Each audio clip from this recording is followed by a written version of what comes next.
Good evening and welcome to this edition of the Evening News for today, Tuesday, January 30th, 2023. I am Jemima Holmes. Thank you for tuning in. Now let's take a look at some of the lead stories tonight. Government working on right formula to enhance wages for sugar workers, says President Ali. TEIXEIRA, PATTERSON, SPAR overvalue for money as $270.9 million allotted for Public Procurement Commission. Ghana's SENTUO oil refinery to train Guyanese engineers. Motorcyclist dies after crashing into parked lorry, and 1 killed, 4 injured in TACAMA smash-up. Now for the news in detail. With many positives coming out of the revitalization of the sugar industry, President Dr. Irfan Ali has signaled that government is now working to find the right formula to improve wages for sugar workers while enhancing their skill set. Here is our lead story tonight. Efforts to resuscitate the sugar sector by the current PPPC administration since 2020 has resulted in a 28% growth in 2023, as the Ghana Sugar Corporation (GUYANESE) produced some 20,204 tons of sugar. President Dr. Irfan Ali, during a live broadcast on Monday with Finance Minister Dr. Rashni Singh, acknowledged the changing landscape of the country as he outlined the government's plans to further build out a sustainable sugar industry. We are aware that things are changing. That is why we are working on a system, and very soon we'll be collaborating with the union and workers so that we can find a mechanism through which we can improve and increase the wages of these workers.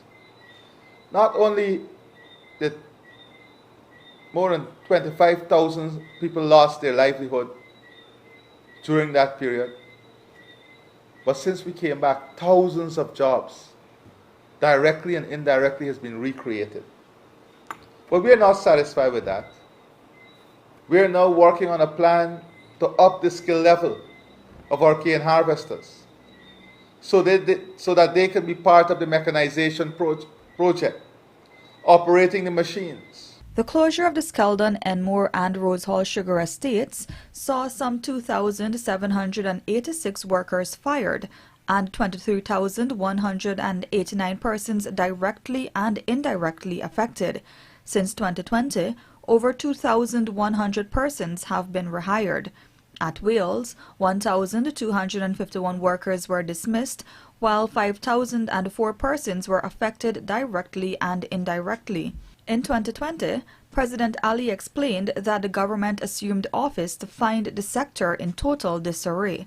When we came into office, miles of ponds, rotten, their estates were reduced to scrap metal yards.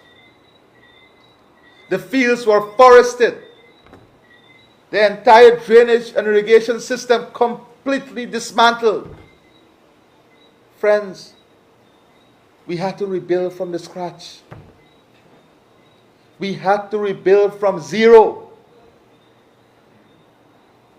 After they took $30 billion. And I don't know if they have the image, but I would love to show you what they did with it. State-of-the-art bars, an entertainment complex.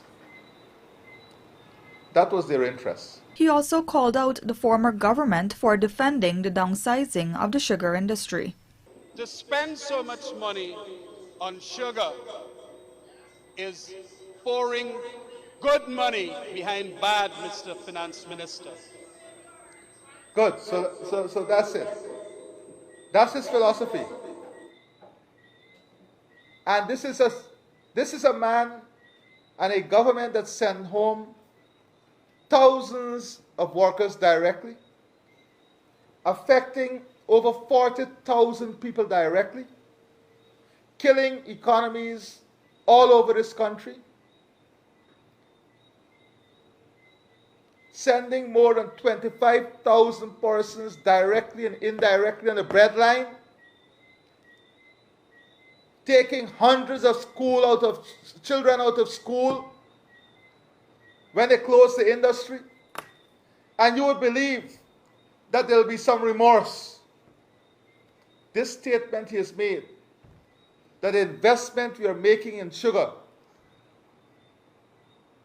is a bad business, is bad business, and pouring money down something that is useless. How more irresponsible can this man get? The workforce in the bauxite industry had been reduced by almost 50% under the David Granger-led APNO AFC administration between 2015 and 2020. This is according to President Dr. Irfan Ali during a live broadcast on Monday evening. Rupasina Ryan joins us with the details. President Dr. Irfan Ali said that in 2014, the last full year of the PPPC government before the APNO AFC administration had taken over, there were over 1,200 persons employed in the bauxite sector. In 2020, after 5 years of the APNO AFC government, that number had declined to just over 600 due to mismanagement of the sector and the closure of Rusal operations.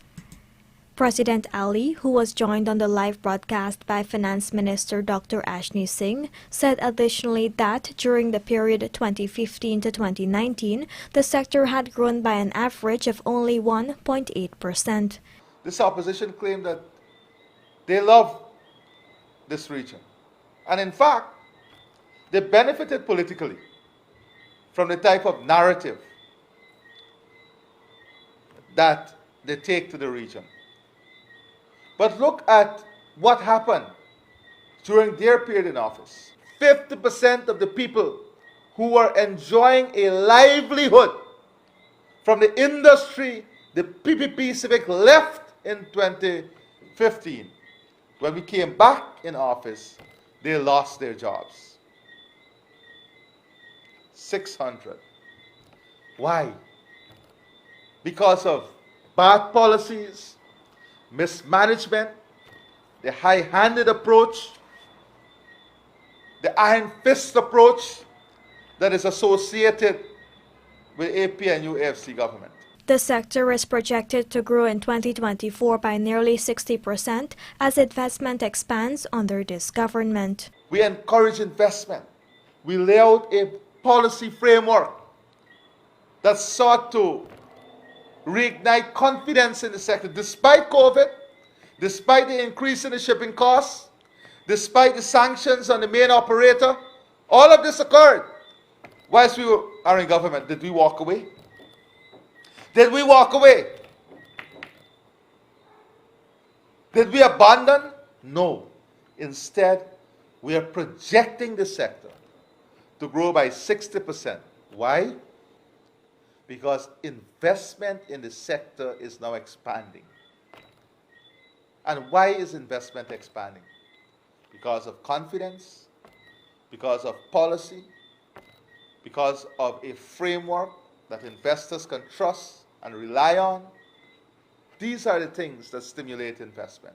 The president also asserted that his administration's policies are not guided by political opportunism. Our policies are guided by what is best for the country, what is best for the people of our country.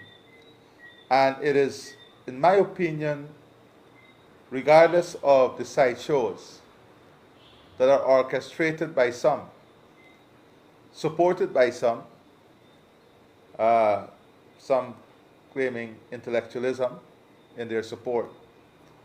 Despite this, I believe that Guyanese are waking up to the reality. With the aim of mass-producing a higher grade of bauxite, China-based Bauxite Minerals Group Guyana Incorporated will be injecting some $120 million into a mass project that will advance its local operations. Some 1 million tons of output is expected in 2024, with 500 direct jobs for persons in Region 10. Rupasina Ryan, The Evening News.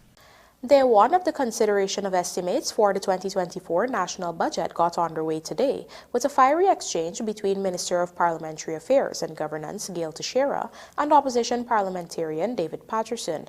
The two politicians clashed on a number of topics ranging from the Public Procurement Commission's workload for 2023 to budgetary increases set aside for the Commission in this year's $1.146 trillion budget. Trishelle Sobers tells us more. On Tuesday, Opposition parliamentarian David Patterson scrutinized the $270.9 million in subvention for the Public Procurement Commission, noting that the provision represents an increase of 15% from last year, and questioned whether, quote, Guyana is getting value for money, end quote. This comment was made after himself and the Parliamentary Committee of Supply was informed that the Commission completed merely 4 investigations over the past 18 months. Additionally, of the 4 investigations completed, only 2 of them have been published, despite receiving a total of 12 requests for investigations to be done following its reconstitution in July 2022. In response, Minister of Parliamentary Affairs and Governance Gil TEIXEIRA told the Committee of Supply that the Public Procurement Commission produced 4 reports when compared to the coalition government's 2 reports during their tenure. 2 reports from 2018 to 2020, sir. So, and you know 2 of the reports. You know one very well, sir. You know one extremely well, which had to do with the new Demerara Harbour Bridge, which you know now is a matter in court, sir. And so that was one of the investigations of the PPC then, and was made public, and then was removed from their website, and I believe is now put back on. The second one had to do with the Ministry of Health and the purchase of $600 million worth of drugs without going to tender. Further, the minister reminded that the Commission is tasked with other responsibilities outside of conducting investigations into government procurement. I wish to remind the honourable member that under Article 212 of the Constitution, the PPC has 13 functions, one of which is investigation. Has 13 functions. And the Procurement Act also details its role on a number of issues in compliance with the Constitution. So you are focusing on one issue. Yes. Do we think we're getting value for money? Yes. In the anti-corruption field and in being able to investigate and have an authority that is constitutional and independent of the government or of you, the opposition, or anybody else, so be it. The money is well used because it allows for that oversight function. Meanwhile, Patterson inquired specifically about the salaries and benefits paid to the chairman and commissioners of the Public Procurement Commission. It was then revealed by Minister TEIXEIRA that the chairman of the PPC receives a salary of $1.3 million monthly or $15.6 million per annum, in addition to travel, telephone, entertainment, and security allowances, pushing it to a total of $20.3 million annually. Meanwhile, the 5 commissioners employed by PPC each receives $900,000 per month, along with entertainment allowances, amounting to $10.8 million annually. Based on the response given by the minister, quick calculations, the chairperson, for the 18 months that they've existed, the chairperson would have received about $30 million. The deputy chair, the deputy chairperson would have received about $24 million, and the 3 commissioners combined, sir, in the 18 months since they have been re-established, sir, would have received $50 million in salaries and benefits, sir, to produce 2 single reports. Does this agency consider that value for money?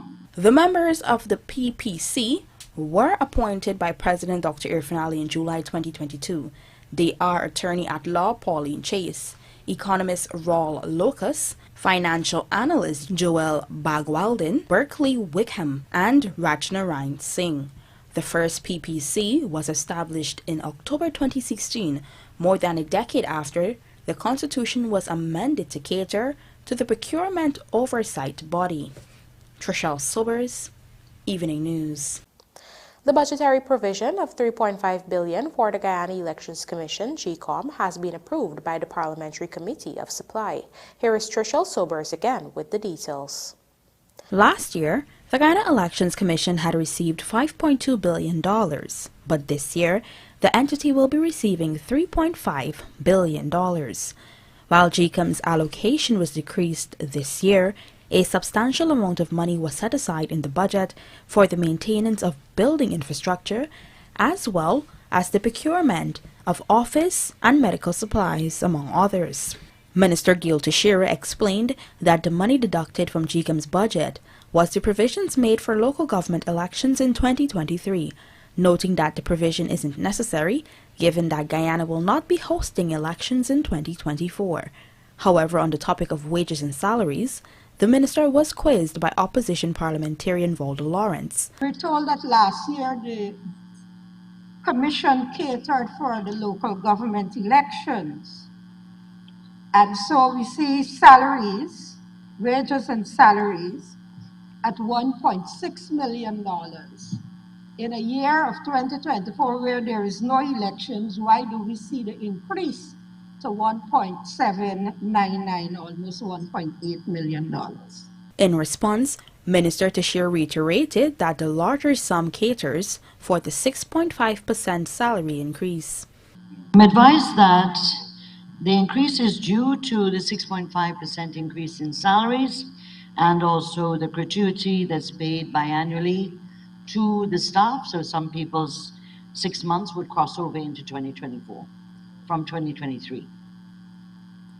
So although the staff maintenance of those who are permanent staff remain, as you know, the temporary staff is paid separately and not under this. Further, she pointed out that there is no allocation for the procurement of biometric equipment, since the Commission has made no decision on whether it will use biometrics to be fingerprint, scanning, or otherwise in elections. Trishelle Sobers, Evening News. The Ghana Chamber of Commerce, Guyana, in collaboration with SENTUO Oil Refinery, has signed a Memorandum of Understanding with the Government of Guyana to assist in efforts to promote local content creation and participation in Guyana. This follows President Dr. Irfan Ali's visit to the SENTUO Oil Refinery in Accra, Ghana, on January 26, 2024, during the official commissioning of the refinery as part of his trip to Ghana for the Africa Prosperity Dialogues 2024. SENTUO Oil Refinery, as a result, has pledged to take on and provide training for 12 Guyanese engineers or engineering students for a period of 6 months per year, catering for their accommodation, transportation to and from the refinery, as well as a stipend for the duration of their stay in Ghana. The Ghana Chamber of Commerce Guyana would work closely with the Government of Guyana to ensure smooth implementation of the program. According to its website, SENTUO Oil Refinery Limited is a 3-train multi-product crude oil refinery based in Tema, Ghana, with a production capacity of 120,000 barrels per day. Coming up, 32.5 million approved for office of the opposition leader, and teachers should not be bullied by GTU, says Hamilton on planned strike. Do stay with us. More news ahead.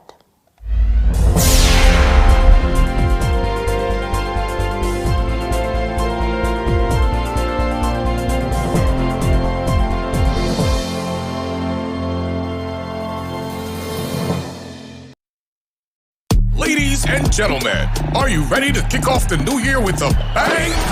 Digicel has an offer that'll make your January extra special. Imagine winning up to $1 million in free groceries in Digicel's $6 million groceries extravaganza. Simply top up with $1,000 or more, and you can be one of 6 lucky winners to enjoy the ultimate shopping spree worth $6 million. What are you waiting for? Start topping up today. Digicel, the network for everyone, everywhere.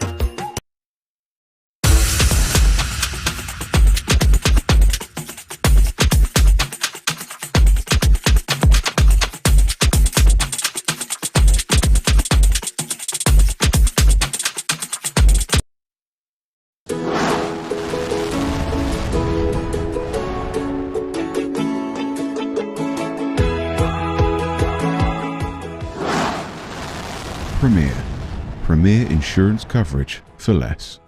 Stay safe. Sun or rain? Up or down?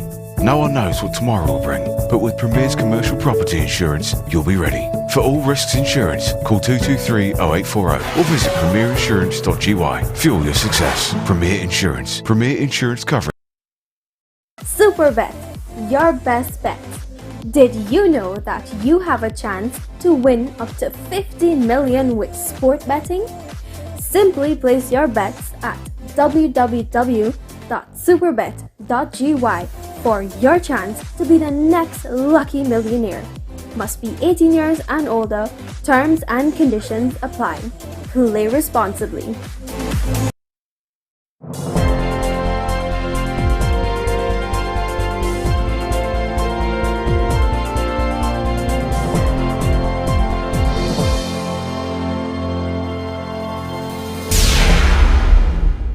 Welcome back. You're watching the evening news.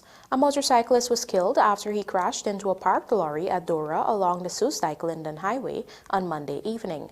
The victim has been identified as 22-year-old Eric Williams of Long Creek Soestdijk-Linden Highway. Reports are that he was riding a motorcycle at a fast rate when he crashed into the rear of the truck, which was parked along the shoulder of the highway. This newscast understands that the lorry had suffered a tire blowout, causing it to park along the highway. There were no lights on the truck at the time of the crash. Meanwhile, one person is dead while 4 are injured following a smash-up along the TACAMA Trail, a Berbice riverine community in Region 10. The dead man has been identified as Aaron Leach, a well-known agriculture officer of Linden. In fact, Leach was recognized as the first person to have cultivated grapes in the Linden community. Up to news time, details on the accident remained unavailable. The Parliamentary Committee of Supply today approved the budgetary allocations for local constitutional bodies during the commencement of the consideration of estimates for the 2024 national budget. Among the allocations approved was funding for the office of the Leader of the Opposition, which amounted to $32.5 million, an increase over the $28 million provided in 2023. Trishelle Sobers has the details. The $32.5 million budgetary provision set aside for the office of the Leader of the Opposition was catered for under the Parliament Office, which received $2.2 billion this year, an increase of $233 million when compared to 2023.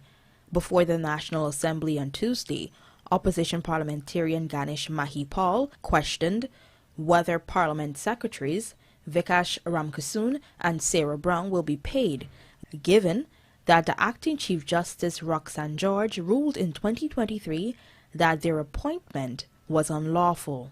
One other question I have on this head, the Parliament Office, under wages and salaries, can the Honourable Minister indicate whether the Parliament Office is still paying the salaries for the 2 parliamentary secretaries that the court ruled cannot sit in the National Assembly? Minister of Parliamentary Affairs and Governance Gil TEIXEIRA explained to the National Assembly that the wages for the parliamentary secretaries in question will be paid for the fiscal year, along with the wages for junior ministers, the opposition leader, chief whips, and the deputy speaker of the National Assembly, among others.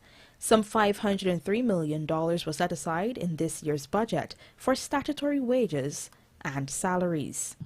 Honourable Member, you are well aware that the court ruled that they can't sit in Parliament. However, parliamentary secretaries are provided for in the Constitution and can be paid from the Parliament Office. And the court has so ruled. So, yes, sir, they are paid under statutory wages and salaries. During Tuesday's proceedings, the sum of $4.7 billion was approved for the Supreme Court of the Judicature, $420 million, public prosecutions, $67 million for the Office of the Ombudsman, $68 million, for public service, appellate tribunal, $238 million for the Ethnic Relations Commission, $17.5 million for the Judicial Service Commission, $185.4 million for the Rights Commission of Guyana, $184.5 million for the Teaching Service Commission, and $270.9 million for the Public Procurement Commission. Trishelle Sobers, Evening News. In adherence to a commitment made several months ago, the Ministry of Housing and Water, Central Housing and Planning Authority, disbursed $250,000 in home improvement subsidies to each of 60 residents of Lane Avenue on Monday. Kamesi Slow tells us more. In addition to the vouchers intended for repairs, modifications, and other house-related works, the residents were provided with an extra 100,000 Ghana dollars to assist with labor costs. This group represents the initial beneficiaries of the subsidy, aligning with a commitment declared by Vice President Dr. Bar Jagdeo during his visit to Lane Avenue last year. Following interactions with the residents, the Vice President announced a 50 million home improvement subsidy program to address housing issues in the area. The vouchers issued can be redeemed at Gafour's, National Hardware, and Tulsi Prasad Limited. The handover ceremony took place at the Central Housing and Planning Authority sub-office on Camp Street, Georgetown, in a straightforward event. Speaking at the ceremony, Shorwin Greaves, Chief Executive Officer of the Central Housing and Planning Authority, emphasized that more residents from Lane Avenue are currently in the process of receiving the subsidy. We want to encourage those persons, to hurry up with get your documents into us. We have the money to spend. We need to spend this money, and we want to ensure that the people who are supposed to benefit you, the people of Lane Avenue. Greaves urged those individuals to expedite the submission of their documents, emphasizing the government's commitment to enhancing the lives of citizens in Lane Avenue through this initiative. Meanwhile, the Minister of Housing and Water in Guyana, Colin Crowell, has stated that the housing programs aim to ensure citizens can live comfortably. The government is providing financial assistance with the first 60 vouchers totaling 15 million Ghana dollars for residents to conduct necessary repairs on their homes. Our program is geared towards ensuring that different levels of our society can be able to be part of the developmental process. And here today we're talking about housing. So it's not by accident that 3 years ago, the mortgage lending rate for low-income household was in the 6.5, 6.25% range. That's 3 years ago. Now, it is around 3.5%. Crowell emphasized that these initiatives are designed to address various societal levels and eliminate the need for squatting. Kamesi Slow for the Evening News. Minister of Labor Joseph Hamilton has addressed attempts by the Guyana Teachers Union to organize a strike from February 5 to 16, urging educators across the country to not be bullied or intimidated by the union. Here's what he had to say. Do not allow the Guyana Teachers Union and its executive to threaten you or intimidate you. They cannot, and they are in no position to cause you to lose your job, to cause you not to be promoted. Your promotion and the supervision of all teachers in the Cooperative Republic is that of the Ministry of Education and the Teaching Service Commission. We would hope that the union desists from the attempt to intimidate and to bully teachers into joining an illegal and illegitimate strike. We would hope also that teachers recognize, as I have said when I started this conversation, that they do not work with the Guyana Teachers Union. I will hope that all teachers recognize that to join the illegal strike your actions will be deemed illegal also. And it follows that your employer will be duty bound to take whatever necessary disciplinary action against you. So I will urge, as I conclude, that the Guyana Teachers Union follow the proper procedures if they believe they have a grievance.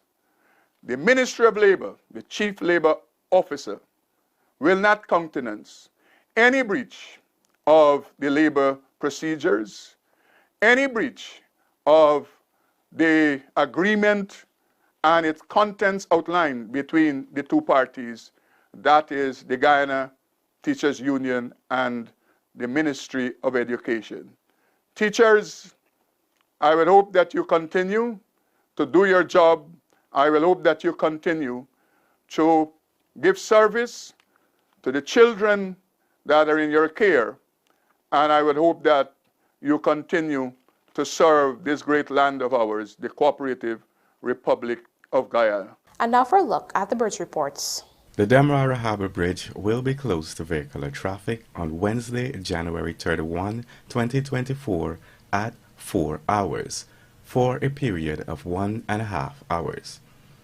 Meanwhile, the Berbice River Bridge is expected to be closed at 7 hours 20 on Wednesday, January 31, 2024, also for a period of 1.5 hours.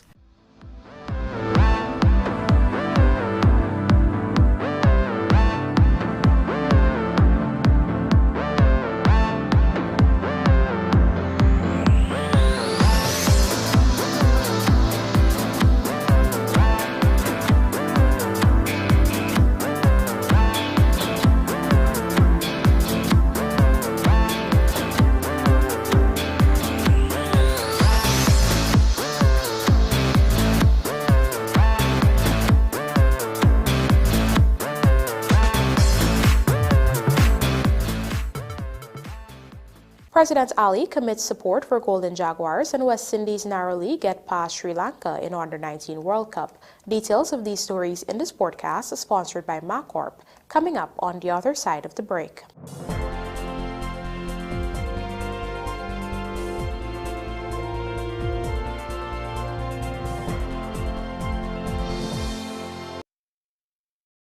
Ladies and gentlemen, are you ready to kick off the new year with a bang? Digicel has an offer that'll make your January extra special. Imagine winning up to $1 million in free groceries in Digicel's $6 million groceries extravaganza. Simply top up with $1,000 or more, and you can be one of 6 lucky winners to enjoy the ultimate shopping spree worth $6 million. What are you waiting for? Start topping up today. Digicel, the network for everyone, everywhere. Looking to bring your dream home to reality? Or simply taking on a home improvement project? Then National Hardware Limited is where you should start. Let us put that touch to your home.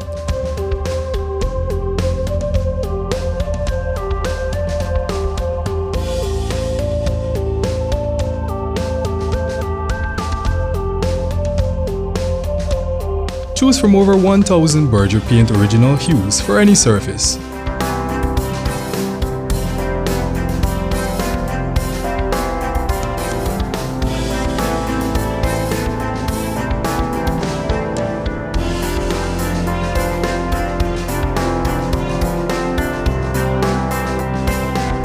We are known for our trusted brands such as Westinghouse, Philips, Sadco, Rubbermaid, Pyrex, Gibson Home, and so much more.